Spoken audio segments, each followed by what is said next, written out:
Hello and welcome to the Eating Disorder Therapist podcast.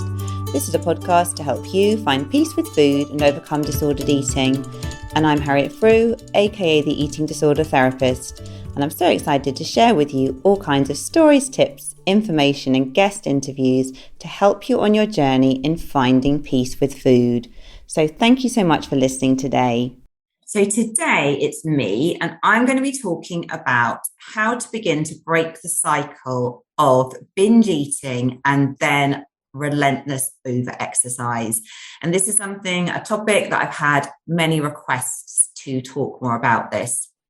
Now, some of you may be listening and you might find yourself in these horrible cycles of having large, out of control binge eating episodes that make you feel physically and emotionally drained. And then you feel compelled to try and burn off the calories through hours of excessive exercise.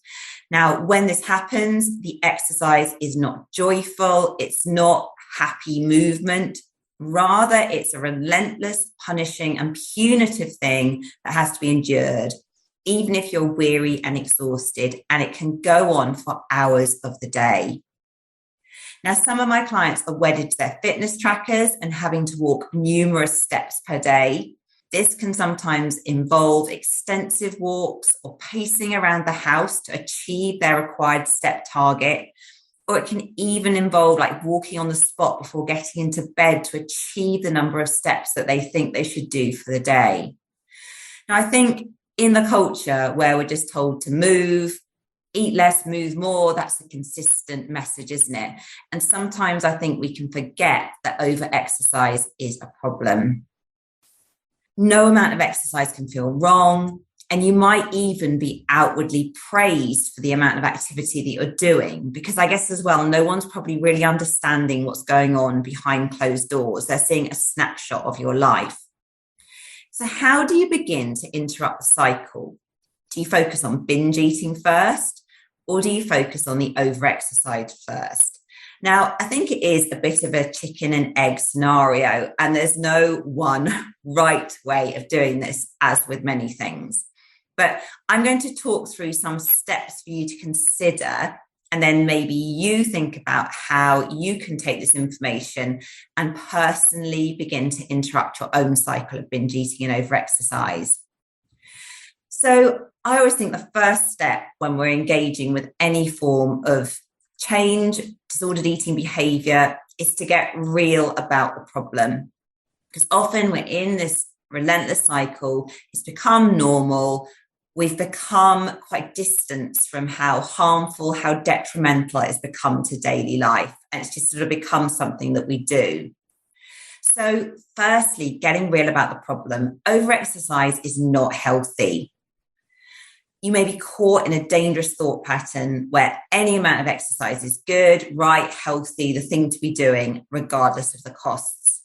And also, if people are praising your over-exercise, don't trust this as reliable feedback, because someone praising you for your over-exercise, they might have a tricky relationship with food and exercise themselves.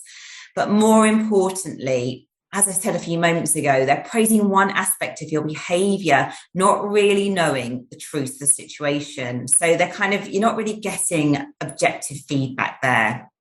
Now, of course, binge eating isn't healthy either. However, your over-exercise might well be fueling your binge eating. You're getting hungrier, getting tireder. So you turn to food to give you energy and to replace the deficit from over-exercise, and the cycle continues. So firstly, let's think a bit more about the reality of over-exercising every day, or however frequently you're doing it. So physically, you might be experiencing weariness and exhaustion from over-exercise. You might be having that thought before you go to the gym, before you do the exercise, that, this just feels like such a burden. I don't want to be doing it.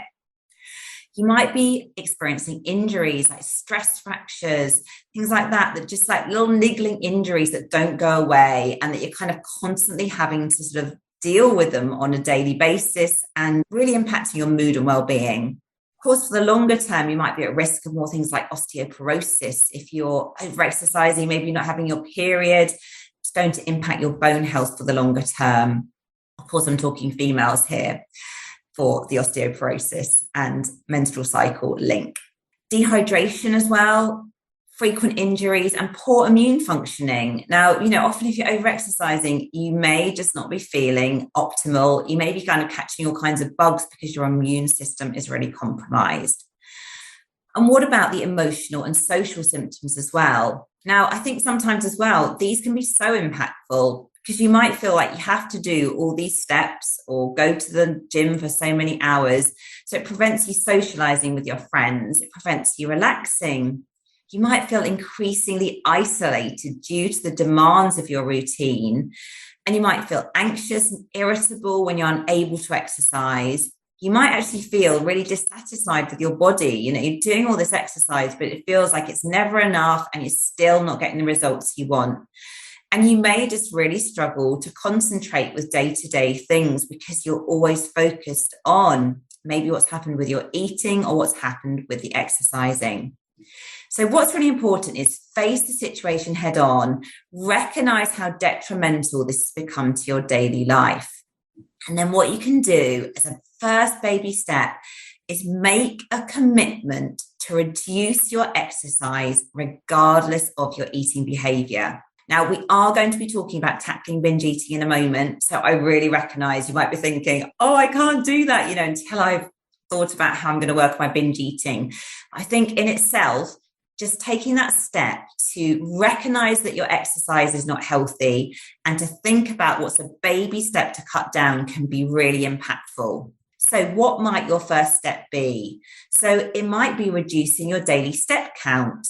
And if you're feeling really brave, you could even remove your fitness tracker. Now, if you haven't got a fitness tracker, I'm certainly not recommending that you go out and buy one if you struggle with any form of overexercise or disordered eating, because it's so triggering. So yeah, have a think about that. Could you reduce your step count? Could you remove your fitness tracker? Could you just take out one of your workouts every week? Could you go for a walk maybe instead of doing an intense workout? Or when you go to the gym or whatever exercise you do, could you reduce the time spent working out? Now, when you think about doing this, you're going to feel really, really anxious initially. And this is because over-exercise has become a safety behavior which you turn to reduce anxiety. Okay, but it's starting to take a step back and actually realizing that you're stuck in this horrible perpetuating cycle. So if every time you're feeling anxious, you feel you need to over-exercise, it creates more anxiety, you're stuck in this horrible loop. And actually, by doing more of what you're doing at the moment, it's not going to help you break the cycle. So think about when you've done something scary before in your life, which is completely unrelated to food and unrelated to exercise.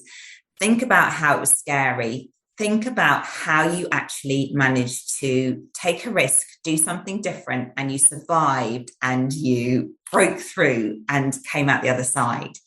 So much about interrupting this cycle is being prepared to take a baby step to do something different and then almost be able to live through it, gain the new information, realize I'm still here, nothing bad has happened, and all is well. Okay. And I know rationally that can sound quite simple. Emotionally, it can be terrifying.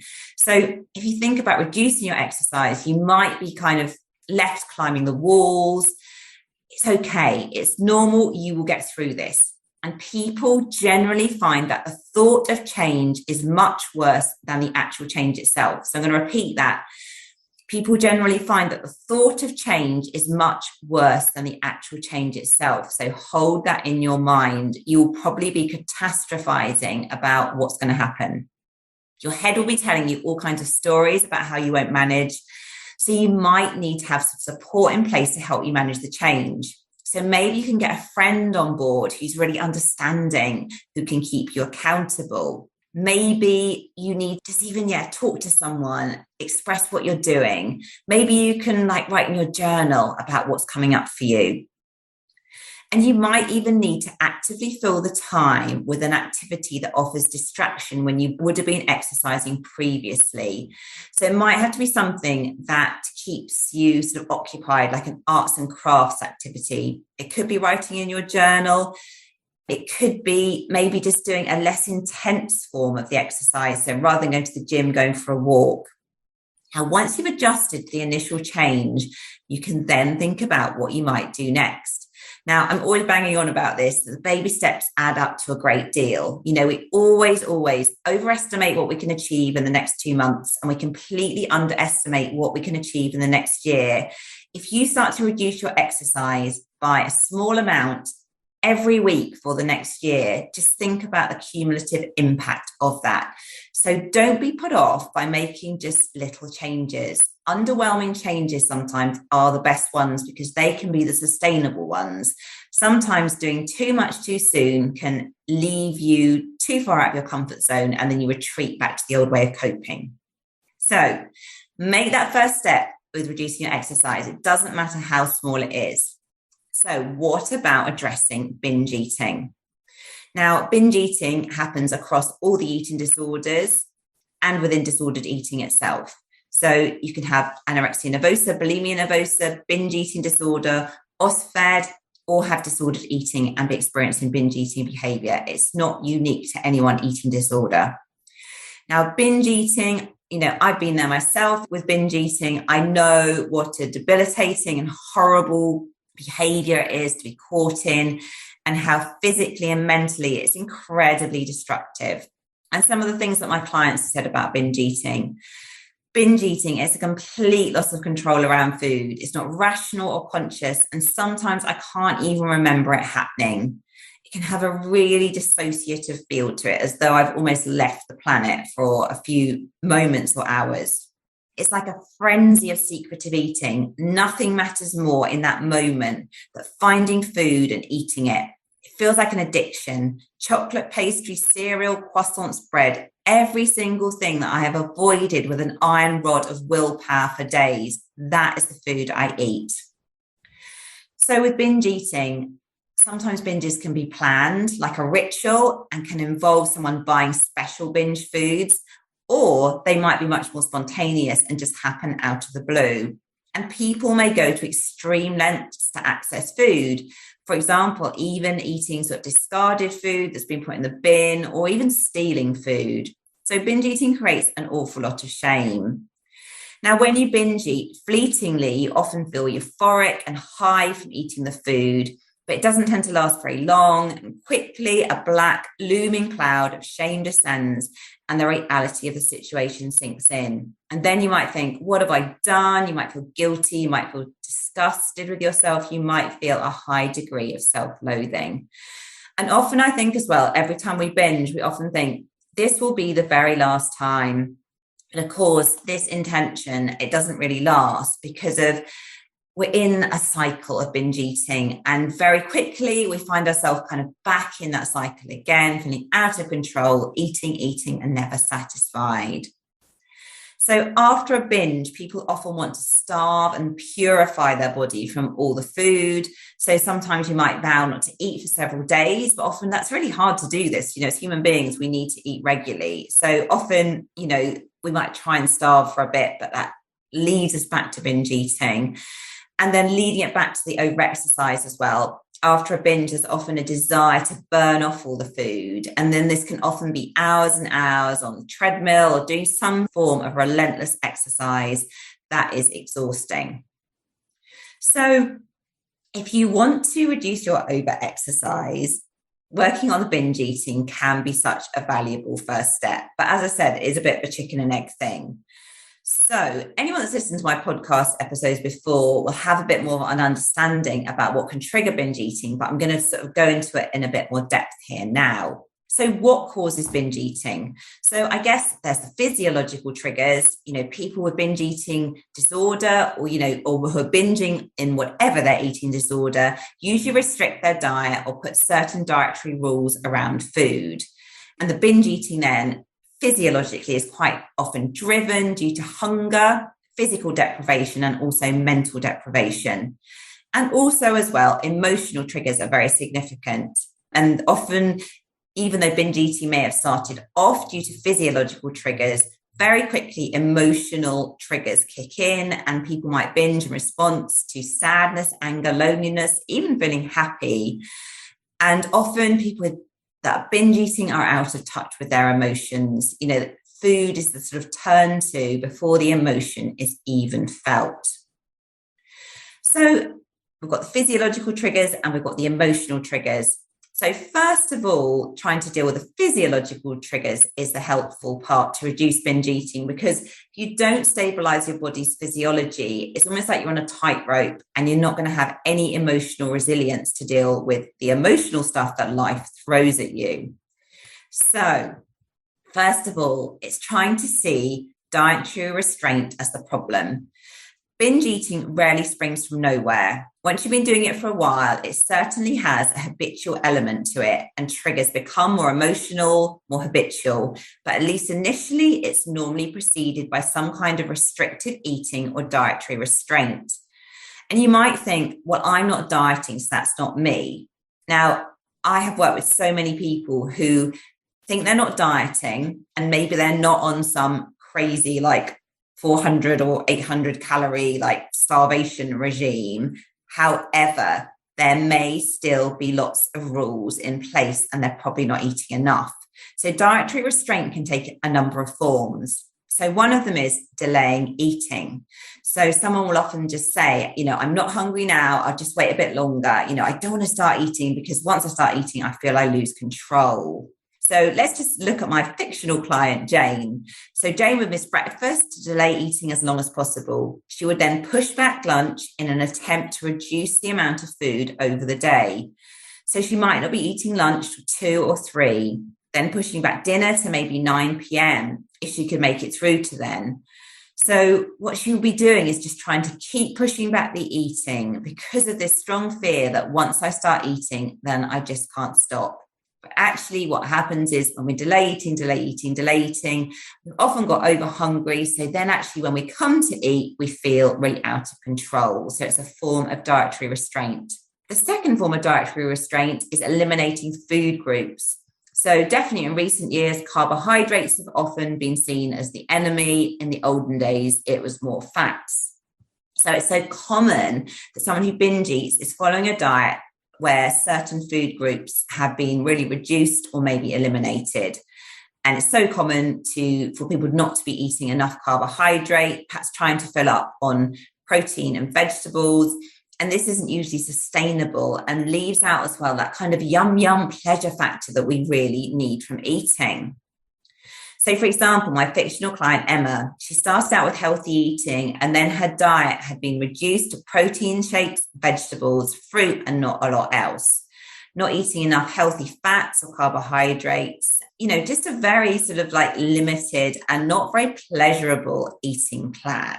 So eliminating food groups as well, that can make us feel physiologically deprived, but also really mentally deprived, because actually carbohydrates are really quite yummy and delicious, and they give us that release of serotonin. They make us feel good as well. So when we're kind of eliminating them from our diet, we don't feel as good and we can start to kind of crave them. And again, it can really magnify that binge eating response. And then the third form of dietary restraint is the more obvious, like the undereating, dieting, restricting, counting calories, not eating enough generally for your body's needs. So the tricky thing is if you binge eat regularly, you'll regularly see then the dietary restraint as the solution, because you'll think, oh my goodness, I binge. What I need to do is restrict again, to use the dietary restraint to kind of correct that binge eating behavior.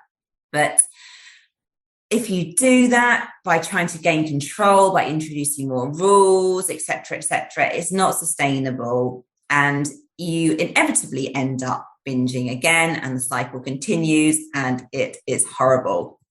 And we know from the Minnesota starvation study that when the human body is deprived of food, binging is often one of the inevitable outcomes. So I think if you're struggling with binge eating, you start to think, it's something about me. I have no willpower.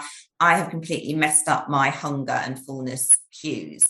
But we know from the Minnesota starvation study that if a human being is starved of food, binge eating often happens. And this is along with the constant preoccupation with food, tiredness, feeling cold. And when you deprive your body of the energy it needs to survive and maintain proper function, it will scream out for this deficit to be replenished. You'll crave, you'll dream, and you will obsess about food all day long. Now, of course, this has an evolutionary survival advantage for us.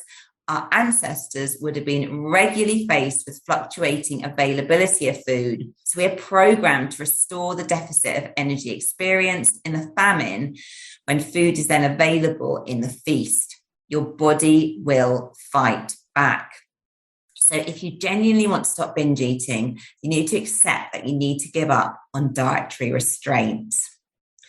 So you might think, oh my goodness, so if I'm not restricting my eating though, what do I do instead? So this is the unsexy recovery work that feels really boring and uninspiring, but really genuinely works and helps you to begin to eliminate binge eating. So you need to adopt a regular eating pattern to help stabilize your blood sugar. Dieting leads to low blood sugar and then ferocious cravings for food that are almost impossible not to act on. So what I say with clients is work towards eating 3 meals and 3 snacks per day, spreading these out at regular intervals. So you always know that you've got another eating episode ahead. And you want to be including all the food groups. So proteins, fats, and carbohydrates, so that your body has a chance to be satiated and that your blood sugar is stabilized. Now, there is no miracle combination of foods that's going to stop you binging, but we know that kind of eating enough, eating all the food groups is going to help. Now, I remember when I first began to eat regularly again after months of dieting, although it was very, very, very scary and felt far too much, it was also a relief to be able to respond to hunger and to actually feel a bit of a sense of satisfaction and fullness for eating, rather than always running on empty. And just to say as well, when you first start regular eating, it's really normal as well that you'll want to kind of keep eating more and you will feel a bit out of control around food. But again, this is your body's response to having had food restricted. And if you genuinely continue consistently with regular eating, that will really start to reduce. I really promise you. So by stabilizing blood sugar and eating regularly, you can then start to deal with the physiological side of the binge eating problem. You might get the urge to binge emotionally, but when your body's physiology is stable, it gives you a firm foundation to make other changes from. And apart from the regular eating bit, you can also start to move towards doing something that initially will be extremely challenging. And what this is to very slowly begin to reintroduce your old forbidden foods back in, one food at a time. Because if you completely ban certain foods and see them as naughty or forbidden, you will want to eat them more. It's so normal, that kind of mental deprivation. As human beings, we do not like it. So short term, you might feel absolutely terrified of doing this and want to gorge on these foods that you've been depriving yourself of. But this is a natural backlash against the deprivation. And again, it is temporary. And sadly, you can't avoid this slightly kind of messy, difficult patch of recovery, to find a more peaceful place with food. The only way out with this is through. But I promise you that with time, this works. You have to, though, sometimes reintroduce foods really, really slowly. So, for example, with me, there was definitely, I used to be kind of okay, like reintroducing things like chocolate cake, probably as well, things like pizza, fish and chips. I didn't find those too challenging, but I used to find things like pastries, croissants, muffins, super challenging. They were really on my old forbidden food list. Now today I can eat them freely. I do not feel controlled by them. I feel like I can enjoy 1 or 2 if I'm extra hungry, and I have a very peaceful relationship. But I had to really reintroduce them slowly. And sometimes it was just like buying one portion of the food, planning it in, sitting down at a table, eating it mindfully, having a distraction, maybe sometimes eating with others. All those things really, really help. So longer term, if you practice your regular eating, you will feel more flexible around food and you will slowly be able to move more towards intuitive eating as well. But firstly, you need to concentrate on the regular eating. You can't run before you can walk. So the third point about dealing with your binge eating is developing awareness of your emotions and thoughts. So first, you need to get your physiology stable. Otherwise, it's so hard to deal with your emotions when you are hungry, when your blood sugar is not stable, when you're so preoccupied with food. So what you can use in helping develop greater awareness of your emotions and thoughts is the food and feelings diary. So this is not MyFitnessPal. You're not counting calories or macros or judging food for its health benefits. Instead, it's a fantastic tool to help you gain valuable understanding and insight into your eating behavior. So what you do is you record the food eaten, the time of day, where you are, your hunger levels, your feelings, your thoughts, and any significant events. So you may have kept diaries before that were very food focused. This is different. It is a compassionate tool to help you become more curious and self-aware. It helps you understand your relationship with food so you can begin to have better awareness. And once you gain awareness, you're in a much stronger position to consider change. And you can also really learn about your emotional triggers. So maybe you eat when you're bored, maybe you eat when you're happy, when you're sad or anxious or scared or angry. And you might have no clue at the moment about what your real triggers are for eating. But once you start recording, your awareness will start to really increase. And you do this without judgment. It's not about beating yourself up when you notice that you've turned to food to deal with an emotion. It's more like a gentle awareness and just noticing, oh, that's so interesting. You know, when I'm really anxious, I always turn to food.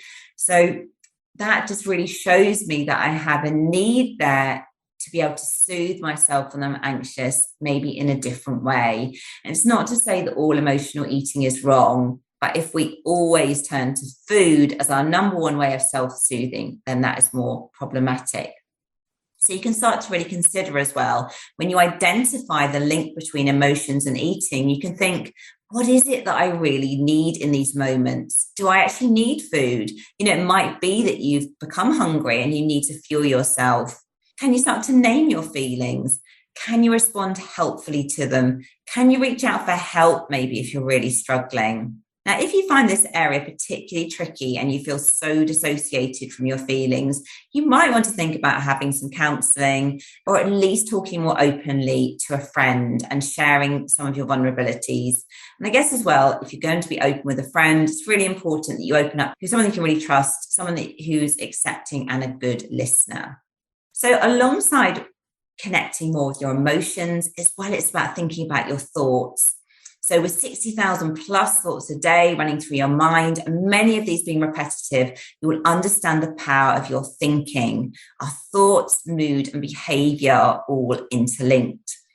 Now, you're probably having a lot of thoughts every day which don't help you make the changes you're hoping for in terms of managing binge eating or overexercise.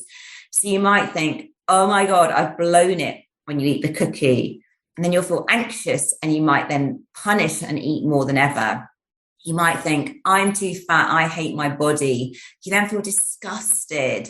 So then you restrict and then you binge and you overexercise again. You might think as well, things like people are looking at me. You're kind of mind reading, thinking that people are thinking negative things. And then this leaves you feeling really ashamed. You withdraw from others, you turn to food to soothe, and you're back in that overexercise cycle again. So becoming more aware of your thoughts can be an illuminating process.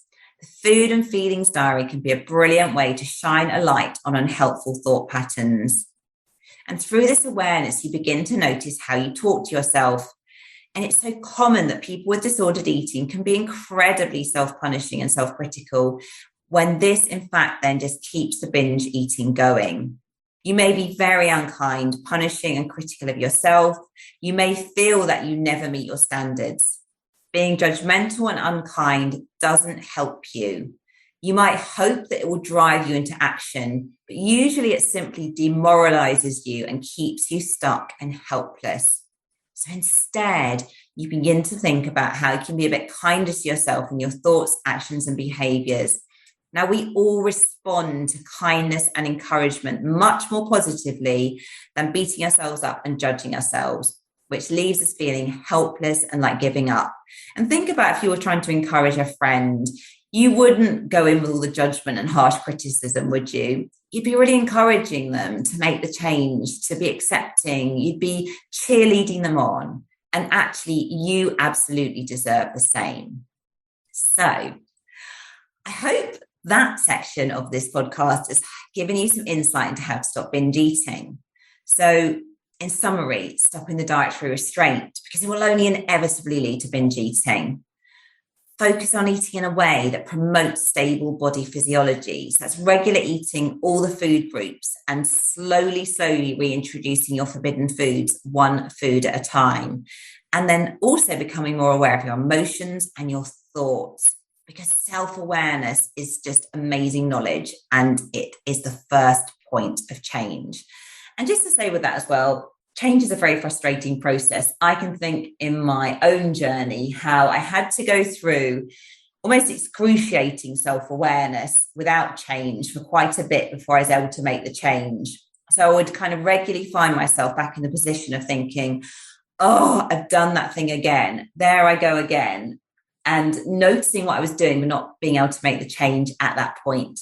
But I just want to encourage you that that is part of the process of change. The more that you become self-aware, you're taking baby steps to actually be able to put the change into practice. So don't be disheartened. Self-awareness is such a key part of the journey.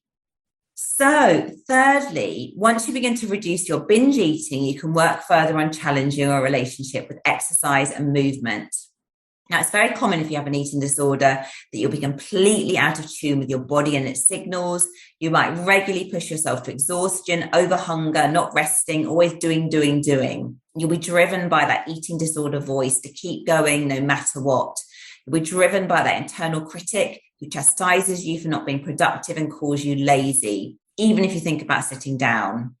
So then your own inner quiet and healthy voice may have been drowned out entirely. You probably don't hear it anymore. And if you do, you don't trust it one bit. So if you find yourself on some days absolutely exhausted beyond measure, or ravenously hungry and wanting to binge eat, you're likely ignoring your body's signals in the preceding days. And then suddenly your body is shouting loudly and it's almost impossible to ignore those signals any longer. So it's much harder to meet your own needs well when you're pushed to breaking point. So we can talk about my fictional client here, Becky. So Becky felt that she had to go to the gym every single day. It became a weary should. She was dragging herself there even when she was feeling ill or had had a late night the day before and desperately wanted a lay-in. Now, Becky used to love the gym and enjoyed the buzz of it, but now just thinking about it left her with a sinking feeling. But she didn't dare not go. She worried what would happen if she didn't follow her routine. She worried that she might gain weight in an out of control fashion. She was worried about what she would do with the time that the gym took up. She was fearful of the unknown. Now, on the other hand, Becky had become so miserable with her regime that she was willing to risk a change. She started very small and managed to start reducing her activity. Now, Becky was incredibly anxious when reducing her activity, but it was also such a relief to step away from what had become daily self-punishment. And Becky started to keep an exercise diary. She recorded how much activity she was doing. She then worked to keep reducing it bit by bit. And she also recorded her feelings and thoughts in the diary. She realized that although her anxiety was high, there were also other benefits creeping in of reducing exercise, which she was able to notice by keeping the record. She started to sleep much better, found that her energy levels began to improve. She also noticed that her hunger felt more manageable, as the overactivity had driven her to regular binging. She began to feel less uptight day by day and was able to focus and enjoy things more. And her fears about weight gain or losing control were in fact unfounded. Becky, in fact, felt more in control as she wasn't always thinking about the next time she had to be active. So try to move away from seeing activity as something that has to be done to burn off calories eaten, because it leads to a very all or nothing relationship with exercise, because you're either doing it well or you then abandon it completely. So move towards seeing activity as something for mental well-being as well as physical. Think about decreased anxiety, improved mood, better body image, and sleep. And get curious about the different activities you could try. And it might be time to be brave, to embrace something different that's out of your comfort zone. You could do dance or yoga or climbing or a team sport or circus skills even. What would work for you? And it might mean that you have to step away from the gym or somewhere else that has actually become quite toxic for you, at least for a while. And you might need to choose an activity where there's a time limit. For example, a class, if you feel that you might be tempted to exercise without limits.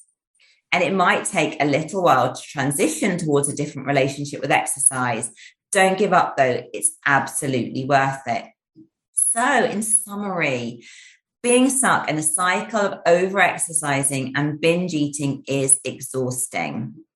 Being active and moving your body is wonderful for your mental and physical well-being, but when it becomes a compulsion, it's destructive, it's not healthy, it's impacting your physical and mental health, and it probably takes hours of your day. So, number one, get real about your overactivity and the impact on your life, and think about a first baby change to reduce it. Commit to reducing this overactivity. Number two, work on reducing binge eating behavior. Reduce the dietary restraint. Eat regularly and stabilize blood sugar. And if it just feels overwhelming, just take some baby steps. And very slowly reintroduce your forbidden foods and notice your emotional triggers. And finally, work to change your relationship with movement. Start to listen to your body and begin to trust its signals. Think about engaging in movement that is joyful and fun, and value the mental health benefits of doing activity to keep mind and body in a good place. So I hope you found this episode helpful. If you're not following me already, do seek me out on Instagram at the Eating Disorder Therapist. And for further support with your relationship with food, do go to theeatingdisordertherapist.co.uk. And if you're enjoying this podcast, I'd be so grateful if you would follow, rate and review, as it helps it reach so many more listeners. Thank you so much for listening today, and I look forward to sharing another podcast episode with you very soon.